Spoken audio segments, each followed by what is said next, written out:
Fans, we are back live on theheadtv.com with another edition of the Shooting from the Hip podcast. Today, we're going to talk about the recent passing of legend Sid Vicious, Sid Justice, Sid Udi, who we unfortunately lost quite surprisingly on Monday. We're going to be talking about... You forgot Psycho Sid. Pardon me? Psycho Sid. I forgot that too. How could I forget that? He had a lot of guises, right? Lord Humongous as well. We're going to be talking about his experience in ECW with the man I'm about to introduce, as well as the man who had Sid's last match ever, as confirmed by the good folks at Cage Match and other sources. Paul Rosenberg. He wrestled Sid in Great North Wrestling's 10th anniversary show, 2017 in Ottawa. Paul's going to be on to talk about that and some of the experiences that he's had in the last week, seeing what a shock it was for him as well, given the fact that Sid really kayfabed his illness that was apparently quite intense for a while. But before we get to all of that, I have to introduce the man who is known as the king of the streets, my co-host, my stablemate in the Big Money Players, the current reigning and defending Great North Wrestling hardcore champion, and that would be the Kingpin, Angel Medina. Angel, how are you today? When I swerve, when I drive. When I swerve, when I drive. Yeah, yeah, what? Yeah, yo, I'm doing pretty good, man. If it's good, what? Poor swerve. I didn't like that. I didn't like that decision to put the belt on Danielson. Well, they only keep the belt on a black person for a short period of time, Hey, I mean, I think he should have had a longer, longer title run. But as long as he got a title run, and that's good. I just wish he would have kept it a little bit longer, just to build up some type of traction. You may say, but it is what it is. It's the business. I think he'll get it back for sure. I hope. Wanted to get into some of the news items, and this has been a busy week, and I know we've been going back and forth on a couple of them before we bring on Paul, and that would be I guess first and foremost in terms of the potential significance of the news is the potential or rumored or whatever way you want to put it move of the WWE Performance Center to Vegas, which kind of makes sense given the TKO center of business there and WrestleMania coming. What do you think about that particular rumor at this point? Well, I think it's great, but I'm just trying to figure out how they're going to make all the talents, that are who reside in Florida, who moved to Florida to be close to the Performance Center. How's that going to affect the individuals that are already at that? Are they getting a moving allowance, due to the fact that this was sprung on them at short notice? Or is it on their dollar? If you still want to be in this business, if you want to be part of WWE, that you need to make that decision and move on your own and take that financial stress, because again, moving is not cheap, and when you move, you're hurting that wallet.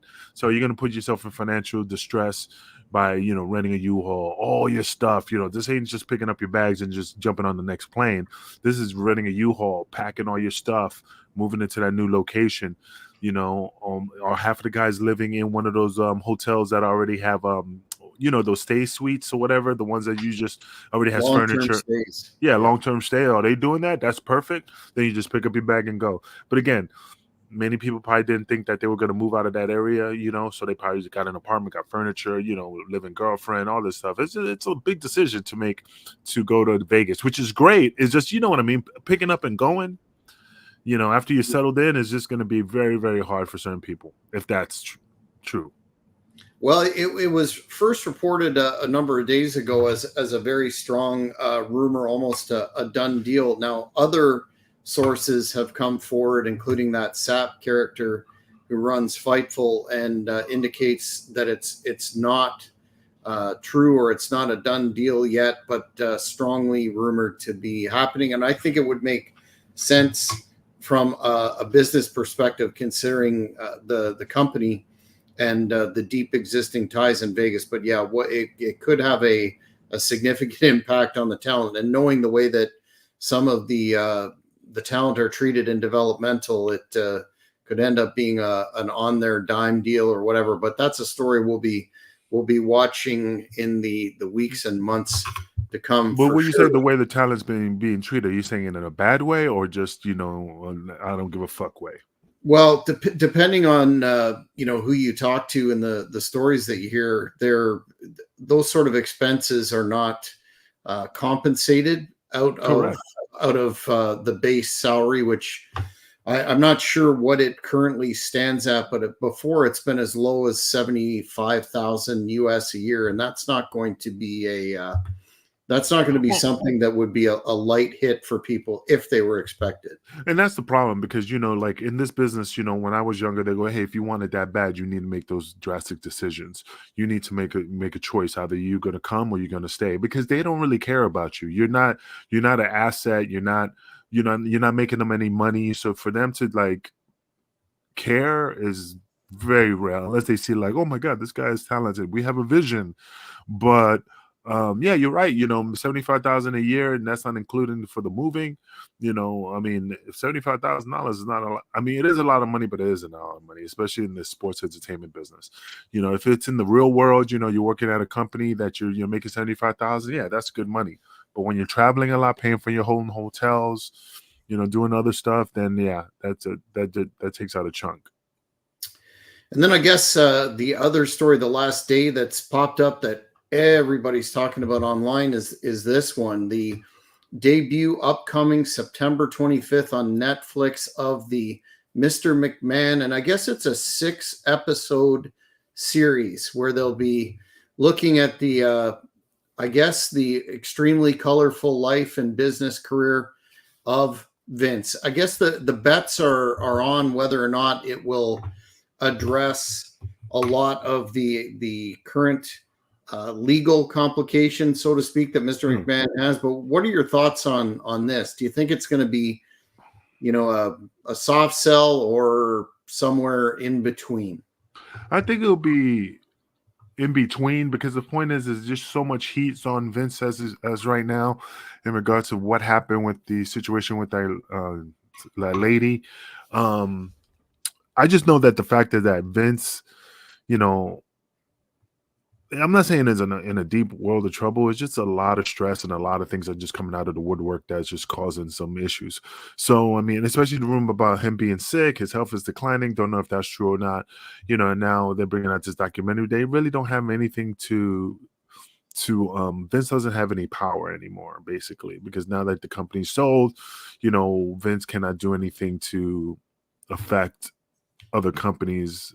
In you know what I'm saying, like Vince would be able to just pick up and go, SmackDown and all that stuff, and he just doesn't have the power anymore. So now he's fair game, So I'm not saying they're going to do something like negatively. They're just going to spit out every rumor, everything that they heard, just like the Hunter Biden thing. And now that Biden is no longer president, but not in the running, now everything's coming out. Oh, well, fucking now he's no longer president. He's not going to be president. So now we can talk about Hunter. We can talk about XYZ. Now he's not protected. You know what I mean? So the same thing like Vince. He's just not protected in my eyes. So I think he's just fair game.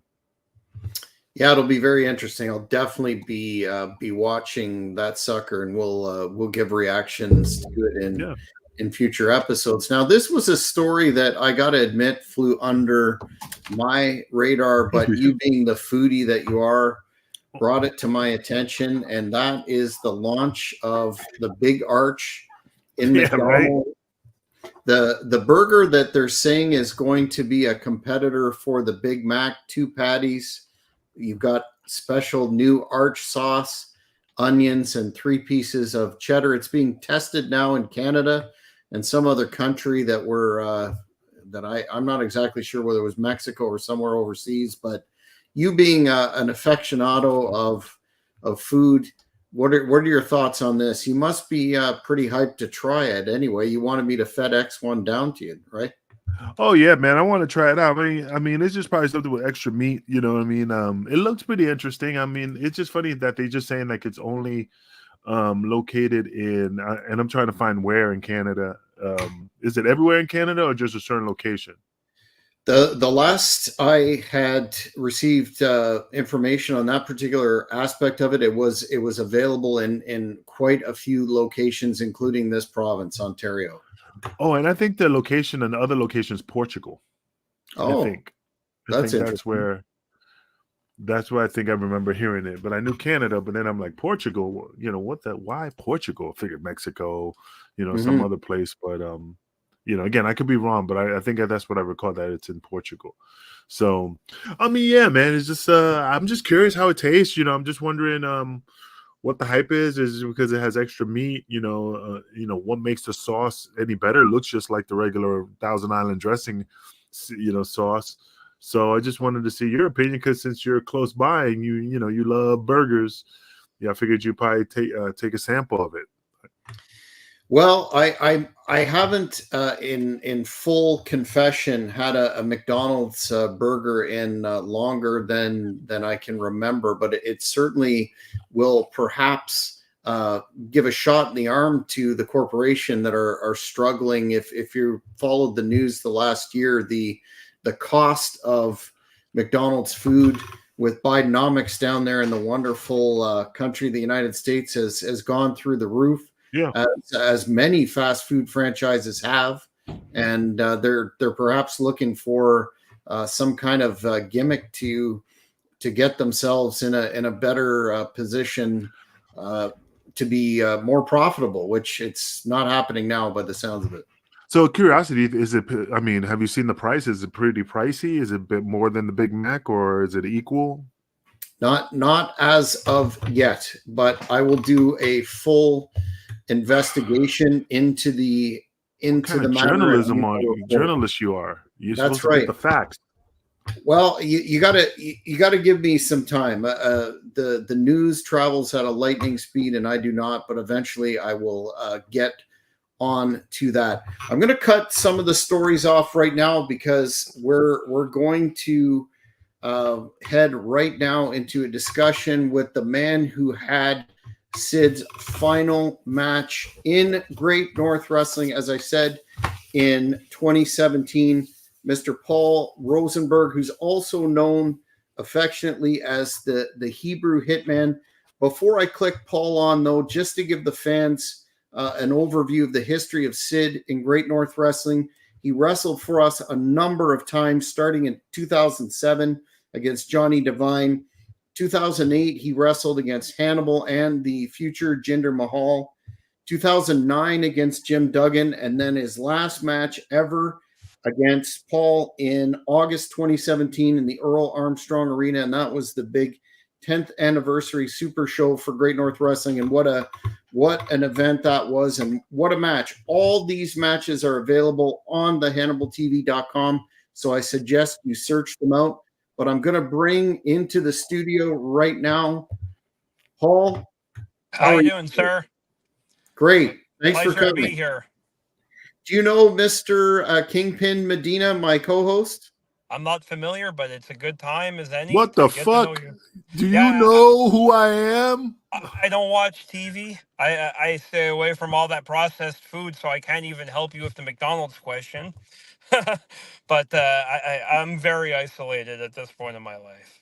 So I even know who this guy is. The guy who gave me partially responsible for all the opportunities in GNW.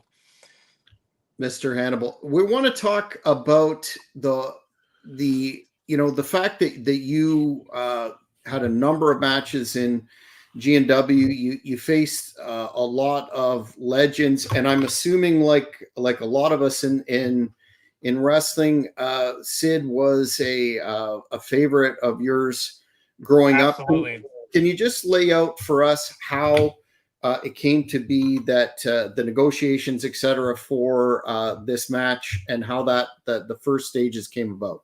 Okay. Well, I first of all, I want to say how grateful I am for every opportunity Devin has given me. Hannibal, he gave me all my opportunities in the business. I got to work with Demolition, Nikolai Volkov, Savio Vega. I got Sid's final match because of Hannibal. He's a good man. He's one of the legitimately toughest guys in the business. Uh, I have nothing but respect for Devin. So, Devin, if you're watching, thank you for all these opportunities. Uh, Hannibal always liked giving me these matches, I think, because, I work the old school psychology. Not about dropping people on their heads 50 times. You know how I feel about that, the current state of the business or whatnot. He offered me the opportunity, and I took it. And I'm very grateful to this day that he did. The issue with this, the fact that Sid was such a legend, and he was out making appearances at FanFest, including one 2 weeks prior to his passing. It must have been a shock to you to hear the news, and in terms of your recollections of the match itself. We'll get to that. But what was your initial thoughts when you heard that he passed? Well, I was shocked like everybody else because I heard he had cancer, and I'm like, cancer, How'd you find out? Just curious. I heard it actually on the radio here that night. And then I went online right away to fact check, and he did pass away. And I was shocked about the cancer because, I saw pictures of him from the signing he did a few weeks before, and he looked great. And, cancer is one of those things that they usually doesn't sneak up on you like that and take you out like that. Then you learn everything after. That he actually had a pacemaker put in 2016 before I worked with him. So I was completely blown away. I was shocked. And then more of the story came out because I'm involved in the landscaping business, right? I have been for 20 years. A lot in the past 10 years, 6 people that had worked in this company passed away. 7 got cancer, 1 lived, and it's all from the pesticides, the Roundup. The stuff isn't safe. All in the interest of having a green lawn. It's not safe. This stuff, and I knew he was a gardener because we spoke about that. After hearing that he had been exposed to Roundup like that, like up here in Canada, it's regulated now that it's still dangerous, but it's not that dangerous type thing. I still wouldn't apply it. I don't touch it. I have nothing to do with it. If people put it on their lawns, my employees don't go touch it, because it is really that bad. So I wasn't shocked when I heard about it having any. It was related to Roundup. I'll just rub it all over my body, all over my dick and everything. I don't give a fuck. Well, you must be immortal. He's an ECW original, and we all know what happened there, right? I put it in my tea as matcha. Yeah, he doesn't fear. Forget the burning crosses in ECW. Just do the Roundup match. That's an excellent idea. So take us back to prior to the show in 2017. How in the world did you get a call from Hannibal saying, "Do you want to work a legend?" Or how did that all come together? And if you could talk about, some of the intricacies of putting the match together beforehand and what your thoughts were, that would be great. All right. Well, I've always applied ring psychology, right? And it's lacking today, I'd say. So putting the match together, it was very simple. I'm 5'10", I'm half his size. I wanted to do a 2-minute match with him. I said, look, I'll get the heat from the crowd. People just want to come in and do your stuff, right? He wanted to work a match. He's like, no, I want to do a 15-minute match. And he was bent on that, and he wasn't going to fold on that. He wanted to work. That's how good of a worker he was. He could have taken the easy payday of coming in there, get the crowd, kick power bomb. And I thought that's what he would want to do, right? And I thought that made the most sense, to be honest. I have no business being in the ring with a guy like Sid. He wanted to work the match, and we had a great match, I think. It's up there on your channel with 230,000 views, I think. Mm-hmm. it, plus. it, it's a good one. As far as getting the match with him, I'd worked with Nikolai Volkov, Lanny Poffo, Demolition, and I'm sure there's people I'm forgetting before that. So I guess Devin liked my work, and like I said, Hannibal is he gives you the opportunity to do anything when you work for him if you're loyal to him, and he's been nothing but good to me, and I can't express how grateful I am to him. I know it sounds like I'm cutting a promo, trying to sell him to everybody, but he really, I owe him. So when I'm just fucking around. When Sid wanted to do the 15-minute deal beforehand in the dressing room, how did you work through that? Or because I know the match on the channel we often edit for time. Right. And the actual match I think was only shown 3 minutes. I had a manager with me, and he had this big gold chain on. His name's Dexter. He pointed at the chains. We're going to use that, and the whole story of the match was about using that chain. So he started putting the ideas together that I was going to keep trying to hit him with the chain. I wouldn't be able to do it. And then the ref would be distracted and he'd get me with the power bomb, which I think the story is still in the condensed match. But it started off at 6-7 minutes and then it ended up at 10 to 12 he wanted to do. That's what we felt we can get in. Did you know at the time he had a pacemaker, or was I that had no idea. I don't think anybody knew. I heard Devin say this week that he kept mentioning someone in his family was battling cancer, and he assumes it was him. I think he kept a lot of it close to the vest, because I don't think he wanted people to treat him any different. And it's just amazing he went there and with a pacemaker, you'd assume he wanted to do a 2-minute match and collect his money and not have a heart attack, right? But he pushed for a long match, and I'm happy he did. What was it like when you went up for that famous power bomb? I mean, aside from Vader, maybe Kevin Nash too, very few in the industry delivered what looked like a legitimately devastating move. And even in 2017, he was still close to 300 pounds, 6'9" or whatnot. What was that experience like for you? Well, I'll tell you, I grew up a Shawn Michaels fan, and the boyhood dream, I was really mad at Sid when I was 8 years old. So I'm thinking to myself, I'm taking the move that ended the boyhood dream. I have to avenge Shawn, in my mind. I give him credit because I'm a fat ass, and he was able to get me up in the air like that. He power bombed Dexter after. Dexter took it much better than I did. But altogether, it was crazy to think. I never thought at that point that would be his final match. I noticed a year later that he hadn't worked, and that's when I said to myself, I wonder if he's actually done, because they said it was his retirement match, and it gets said it was his Canadian retirement match. But he's wrestled. He hasn't wrestled since. So I was expecting him to do something. To be honest, I never thought I'd have. It's an honor of a lifetime. And I didn't understand it at the time. I don't think anyone had that. It was going to be the last match, as Psycho said.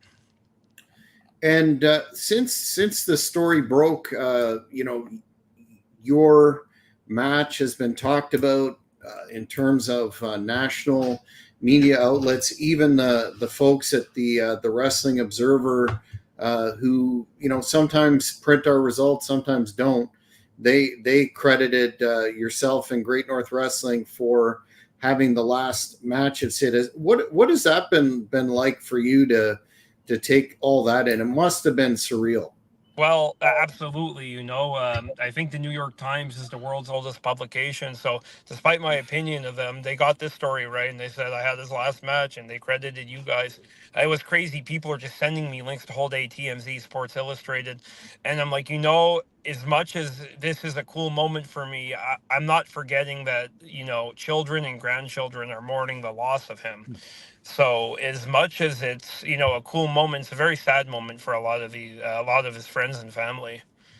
But I'm not. It is one of you don't expect that. A fan on social media sent me a question to ask you, and that was, what was Sid like backstage? Did he sit you down and give you any sage advice or anything notable from that? Sid, he was very down the business. Um, he offered his advice after, and you're going to listen to the master and the ruler of the world.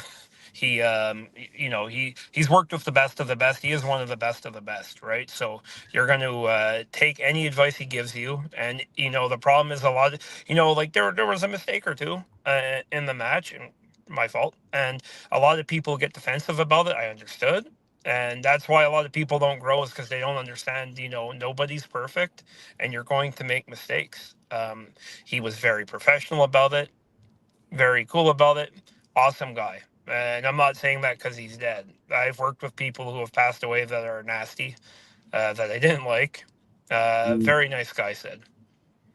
Out of all those legends that you've been in the ring with, and I know this can be a difficult question, but if you had to pick, what was your favorite match? Because I know you and Jeremy Prophet had a good one against Demolition amongst absolutely some other ones. What would you pick as your favorite? Favorite actual match? There's three special ones I can think of, right? The Sid one, for obvious reasons. He's by far the biggest actual name I faced. I mean, the man's main evented 2 WrestleManias, and he's only wrestled at 2. He's been there with Hogan, Undertaker. He beat Shawn and Brett for the title, so it was also his final match. So on that aspect, that's up there. Teaming, the first name I worked with, I teamed with Ken Anderson, who back when I used to travel, right, and I used to be a mark at the hotels, and from the ages of 16 to about 20, I met everybody. I have stories I could tell for hours. Kennedy was always very nice to me.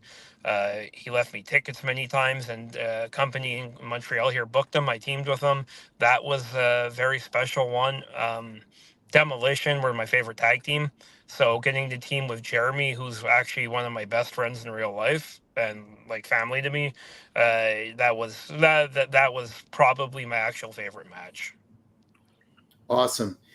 If you were offered, I know we've talked a lot about some of the things that we're looking at for Great North Wrestling in the future, and it's really unfortunate. As I told you off air, I had a conversation with Sid last year for about 30 minutes. We were looking at bringing him in for a big super show, and when I asked him specifically, he always put over the fact that he enjoyed working for Great North Wrestling, and Hannibal always did great business with him, and he was open to a tag match even at that stage of the game. But unfortunately, things didn't go the way that we wanted. I'm sure he was going through treatment at that time, right? So that's even crazy to think about. 100%. So unfortunately, we didn't get Sid back in G&W again. But if down the road you have an opportunity to step in the ring with a legend, and I know they're becoming the ones that are still active anyway are becoming very, very difficult. Notwithstanding my partner here at Kingpin, they're difficult to get into the ring again. But if you had an opportunity to have one more or a couple more matches against some legends, who would those be, Paul? Well, any of them I'd be gracious for. I'd be very grateful for them. Obviously, you got to think about who's still working. I was always a Val Venus fan. He'd be up there. Billy Gunn. You see, I'm not even sure who still works anymore, right? It's getting rare. The longer you're in the business, the longer your body breaks down. Rhino would be a cool one. There's a lot of guys. As I said, I don't know who still works anymore and who doesn't. So that's really up to the good folks at Great North Wrestling.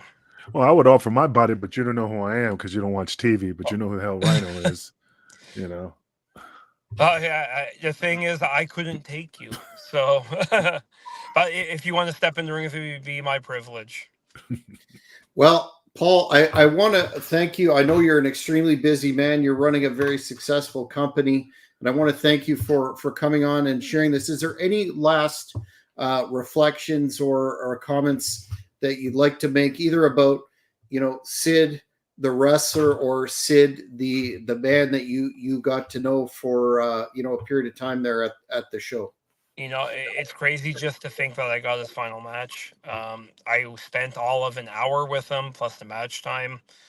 So obviously I didn't know him that well, but as you can see by the reaction from the business overall, people miss him. He was a good man, and I think the man I saw him that 1 hour is who he was. So God rest his soul, and Godspeed. Yeah, it's been a really rough year in the business with all the legendary figures that we've lost, and this one certainly is a big one. Last question though, do you think WWE will finally put him in the Hall of Fame this year for WrestleMania season? You never know. From what I understand, Vader begged to be in the Hall of Fame when he was alive. He knew he had about a year left, and they didn't do it, and they put him in the year after. So it's not impossible. I'd like to think so. I think the Hall of Fame is something that they're kind of floating away from. It becomes less and less every year.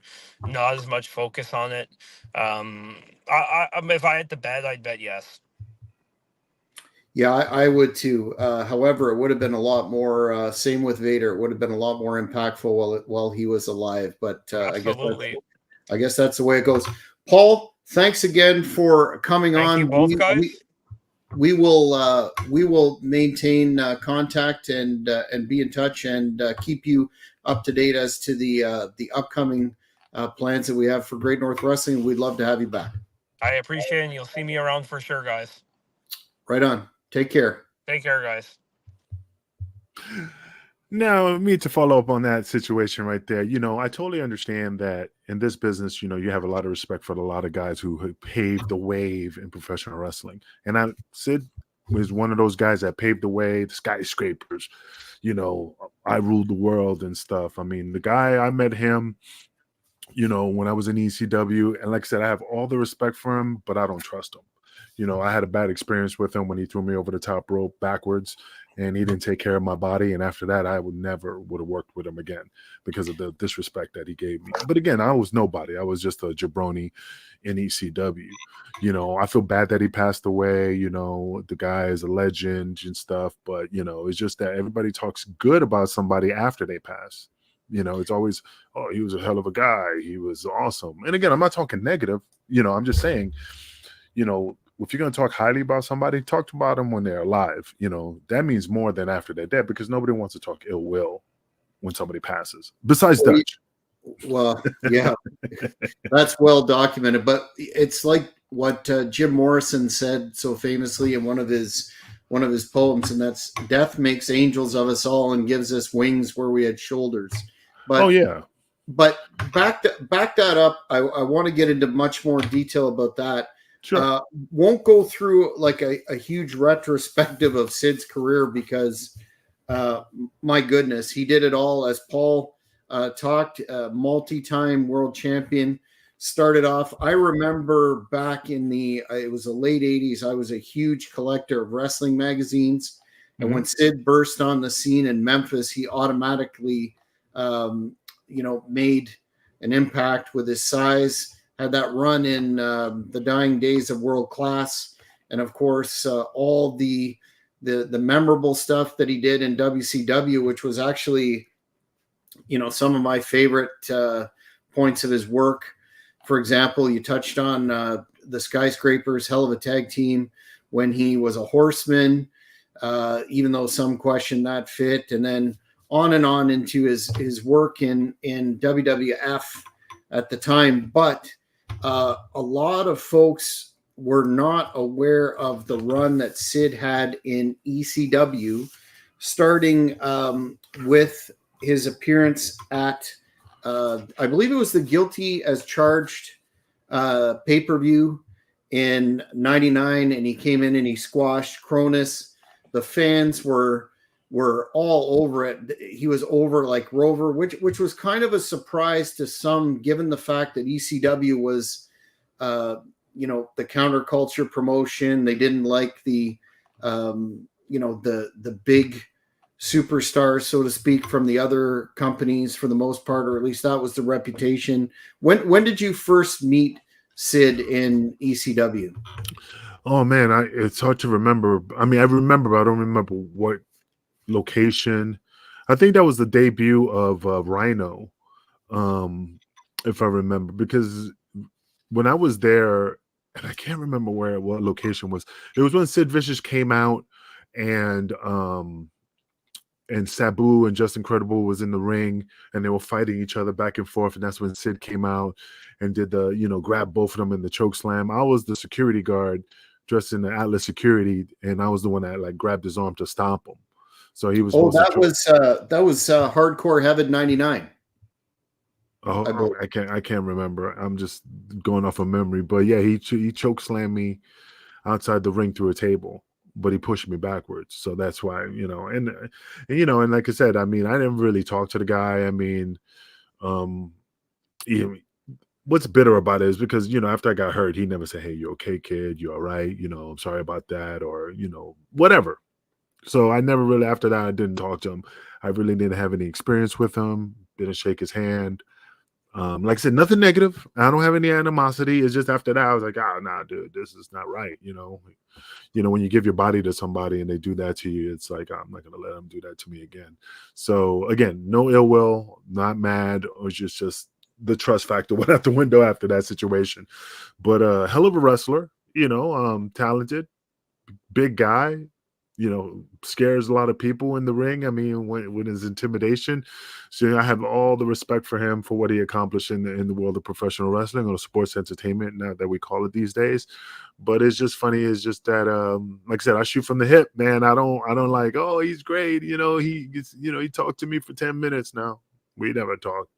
Like I said, I wish he was still alive, and maybe, maybe wrestle one more time, this time in a different situation. But of course, but the funny thing is that he didn't, I heard, quote me if I'm wrong, it was not that the cancer killed him. I heard he caught COVID and his immune system was really, really down. And that's what got him, not the cancer. But again, that's what I read. I don't know if that's true, but that's what I heard, that it was mostly COVID because his immune system was down because he was doing chemo. Yeah, apparently he had non-Hodgkin's lymphoma. His immune system was compromised, and he went to that gathering in, I believe it was North Carolina, and met, a ton of fans, and I guess unfortunately picked up COVID, which killed so many people at the height of the pandemic. With compromised immune systems. So yeah, that's quite tragic, considering he seemed to be enjoying his early golden years and spending time with his grandchildren, etc. And he was married for 41 years. So hats off to him for that too. But back to ECW, when did you hear that Sid was being brought in, and before you had this issue with him in the ring, what were your thoughts? I didn't even know he was coming in. That was a surprise. That was a surprise when he was coming in. And the only reason I knew anything else is because they asked, "Hey, Angel, we need you to take the bump. Would you be willing to be the Atlas security guy that does it?" So yeah, that was my role. I had to borrow a jacket and borrow Atlas shirt and stuff. So that was because, like I said, I remember Rhino made his debut.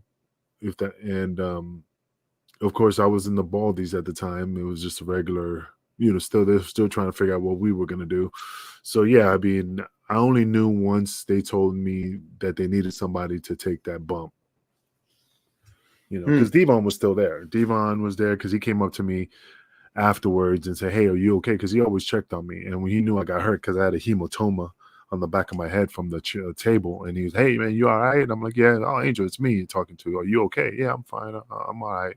Because he was, I don't know if he was mad at Sid for what he did, or he was concerned about me. But I'll kind of man up on situations where you don't tell people you're hurt, or I'm okay. But I know Devon was not upset with me. He's just like, "Dude, it's me you're talking to. You're not talking to anybody else. Just be honest. You hurt or injured." And I was just like, "Oh, I'm okay," because I didn't want to punk out. So you were strange that they tapped you on the shoulder for that role, but you came in and what you're going to save or stop Sid when he was manhandling Credible and Sabu, and then what happened? He knocked you over the top rope. No, what it was is that the angle was is that Sabu and and Justin were going back and forth, boom, boom, boom, punching each other. Music hits, and then comes Sid Vicious coming out through the curtain. He comes out through the curtain and he's walking to the back. I mean to the front. So then, of course, I'm one of Atlas Securities. There's all that. And we're like, hey, the typical WWE. Hey, hold on a second. Don't come in here. And and then he just goes in there and they attack him, and then he grabs them both to do the choke slam on both of them, and then I grab his arm. He releases Sabu. Yeah, I think he releases Sabu. I'm holding on to the arm where he has just incredible PJ, and then he turns to me, pulls away, grabs me in the choke slam. I'm selling it, and we walk towards the rope, and then instead of picking me up and putting me through the table sideways, he pushed me backwards, and I flew back. He picked me up and threw me backwards. So when he threw me backwards, I hit the apron with the top of my shoulder, and then my head part hit the table. So, and then it broke. Now, the story was, the funny part, and I'll tell you the funny story, is because Carino and C.W. Anderson, I hope C.W. Anderson sees this. You can send him a clip of this motherfucker. But him and Carino had a bet, because they knew when I told him, say, I'm going out to fucking do this angle with Sid, and he's going to do this. So they, okay. So they stood in the audience in the back where the fans weren't at, in the stands, betting that they were like, oh man, he's going to die. How much you want to bet he's going to die? So they had a bet that I was not going to make it. I mean, that's the boys. I pop for it. So yeah. So when they knew I was okay, he was like, God damn it, here you go, here's your money. So, but so that was his gimmick in ECW, choke slamming guys out of the ring through a table. He probably done it a whack of times. What went wrong? Did he just? He didn't give a fuck. No. He didn't give a fuck. I'm being honest, man. He didn't know who I was. I was just a body. To me, this is my honest opinion. He didn't give a fuck who I was. He wanted to get his glory in, choke slam me whichever way he could, and that was it. Because if he was any, concerned, he would have came up to me, hey kid, you okay? Sorry about the bump. You should have did this. So I knew there was no miscommunication. He knew what he was supposed to do. He knew how the table was laying across where the apron was. He just did. To me, he just didn't care. I was a nobody. It didn't matter. I'm there for him. He wasn't there for me. I was there for him as a body, and that's a straight shoot. That's how I feel. I'm not talking well about him. I'm just telling you how I saw it then, and how I see it now. Well, as you know better than I mean, that's the responsibility to look after your opponent, and that's especially with a move that potentially dangerous. That's a little disturbing. Did you have a concussion after that, or? Yeah, I had a hematoma, so I must have had a concussion. But think about it. I mean, Jack, come on. How many years have you seen wrestling, and how many clips have we seen? Like, okay, I'm just throwing stuff out there. The Beverly Brothers, when they took that guy and threw him head first. The wrestler who wrestled Rick Rude, and he was like punching Rick Rude in the face, and and I don't know, he potatoed Rick, and Rick just beat the brakes off him in WCW. Yeah. Or the time the Rockers did that Chad move. Off. Yeah. When you're and I hate saying it, I'm not saying that you're a nobody, but when you don't bring value to you don't bring anything to them, they don't care. When back in the days, I don't know how it is now, but back in the days, if you came into ECW to get an opportunity, you're just a body. Because I used to beat the brakes off a lot of people, not to hurt them, to kill them, but I'm like, okay, you got to pay your dues. Boom, boom, boom. Me and DeVito used to go at them, shoot them up, massive hard clothesline, sell it, because we went through it. So, but those are clotheslines. Those are hard body slams. Those are simple elbows. But I'm not gonna pick you up and throw you outside the ring and not care. That's a little excessive. But that's the situation. Is that I've seen it in many, many, many, many matches, and you have too. Like I said, there's clips. Mad Dog Mike Bell versus Saturn. Saturn just because he missed arm drag. Look, boom, boom, boom, threw him out, landed on his head. Fuck you, because he didn't. That's just how the guys thought back then. So yeah, so no, this is nothing new. Was there any heat in the locker room afterwards, considering you were an actual bona fide ECW employee and not an attraction? Did I meant to? Now that you mentioned that, was Jack around when this happened? New Jack? Yeah. Thinking. Give me a second. I want to say yeah, but I can't remember the whole day. But I think he was, because it was before the Baldies, and he had to be, because before I did the Mustafa gimmick. Remember we had the interview with him where I was dressed in a big old Carhartt jacket, a Halloween mask, and in the ECW arena, everybody thought it was Mustafa, because I was supposed to portray that it was him. So that was an angle for Jack. And I remember me and him were talking in the car prior to that match. Well, not even a match. We were talking about, and I always remember, he goes, hey, I'm thinking about, restarting the Gangsters, and I think you'd be a good fit, because we just talked, and I'm like, okay, whatever, but there was so many ideas for me to be like, one, I was going to be supposedly, that was Jack's idea, he was going to resurface the Gangsters. The second one, I was supposed to be the bodyguard for the Insane Clown Posse. Paul told me that I was supposed to have face paint and look like one of the fucking characters in Batman the Returns, the cartoon, one of the Joker's henchmen, and I was supposed to be their bodyguard, but apparently that fell through because of some issue with the ICP, and then of course, the Baldies, and that the Spanish Angel, of course, I was in between that, but it was all that, so.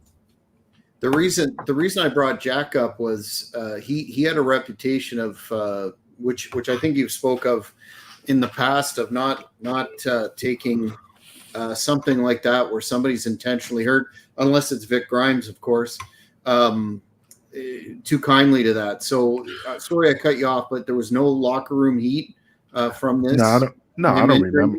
No, I don't remember none of that. I don't remember they got heat about that. And again, I wasn't around to find out, but I mean, I should ask Devon at the time. He probably would have told me if he got heat.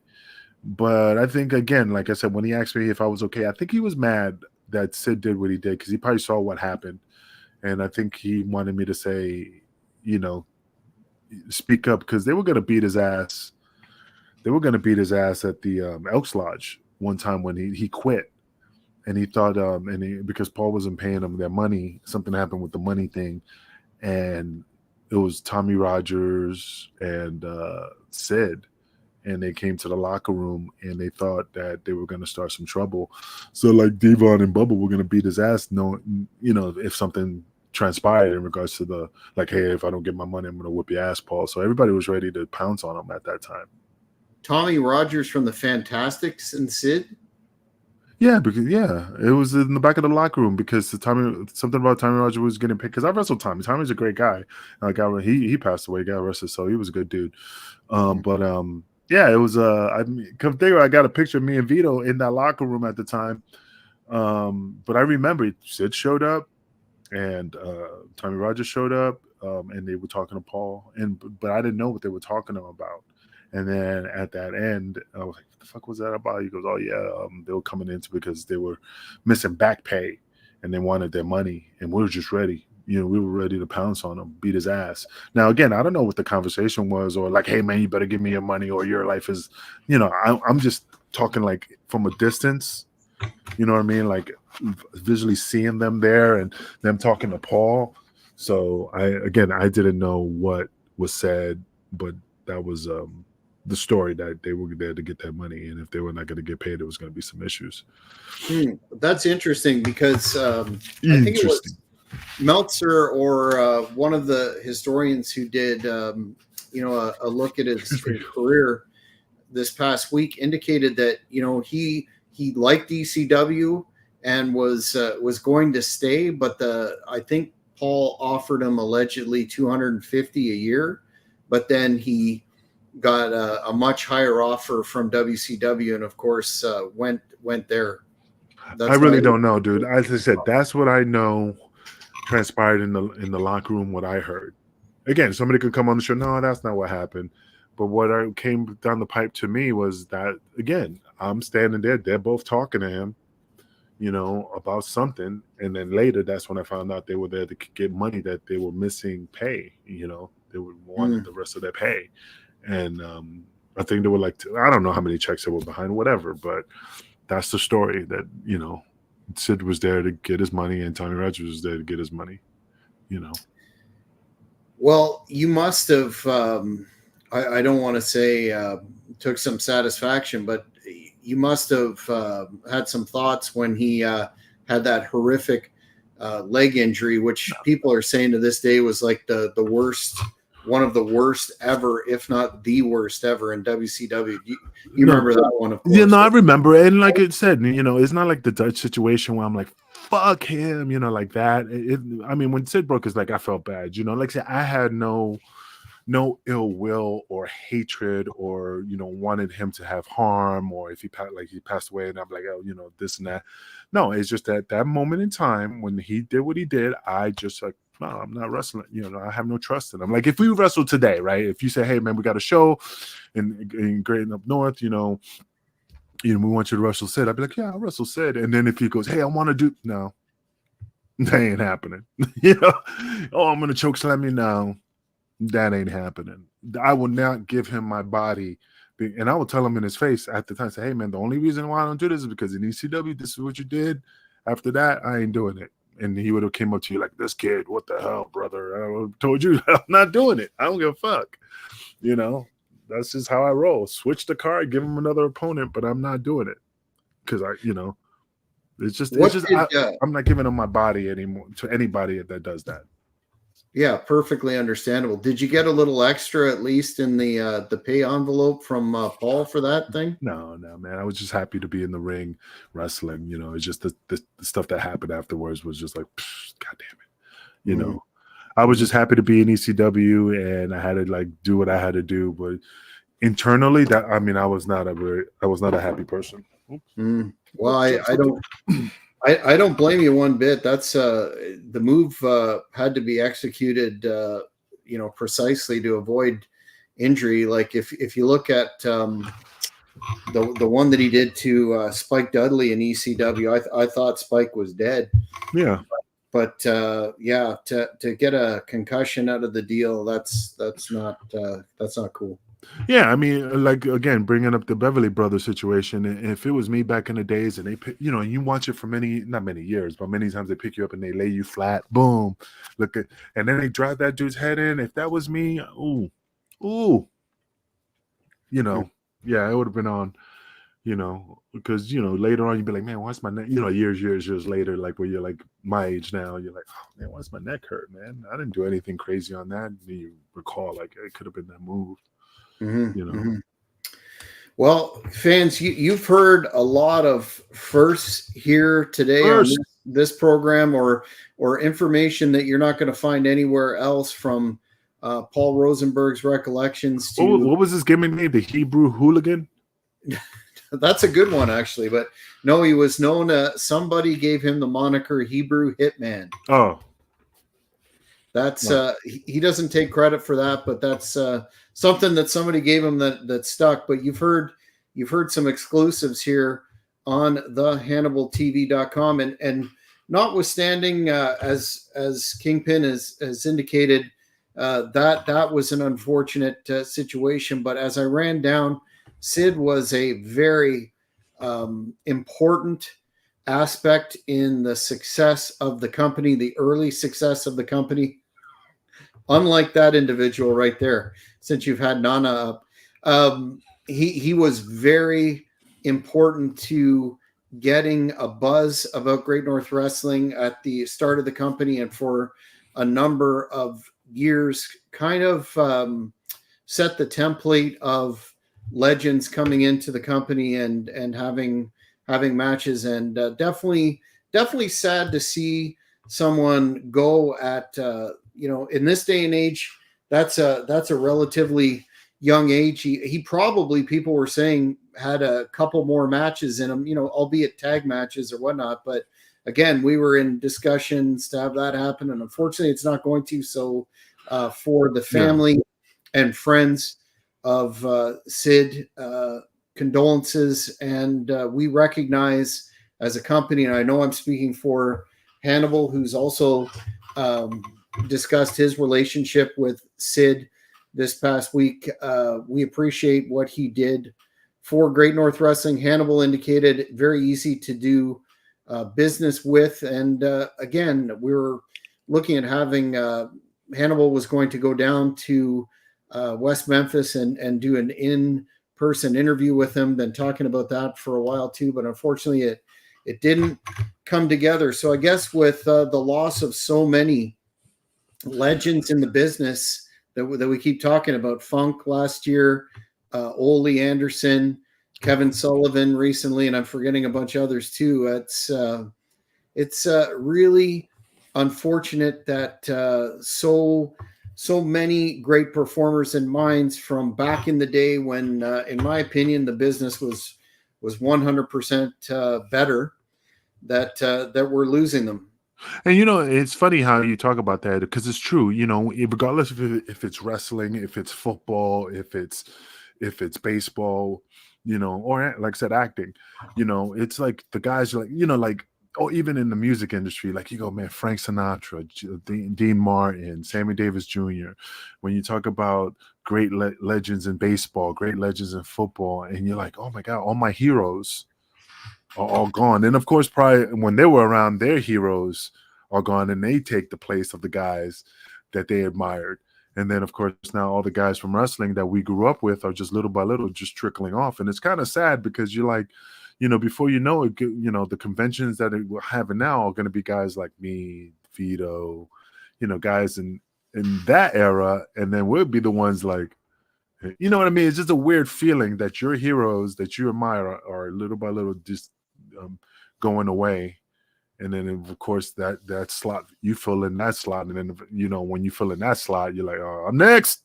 It's it's like going to like a nursing home. Once you go into a nursing home, that's it. It's a right. That is the final countdown, like the song, that's it. So it's just, I feel bad for anybody in this business that, I admired. Like I said, Sid Vicious was a great athlete. Have nothing but praises for his work that I saw when I was a kid growing up, as the skyscrapers, whatever, humongous or whatever he called himself. I mean, the guy was just a monster, beast, and I remember that well, he's dead. Remember we were like, yeah, we got to get that guy who Sid Vicious and Spy Vito breaks out of, because he kept fighting back, and I forgot the guy's name, but you always spit it out. Blackwell. Yeah, so even then, like, they were monsters, and they were just tremendous heels. So, like I said, nothing but respect for his work, nothing for respect for what he has accomplished and done for this business.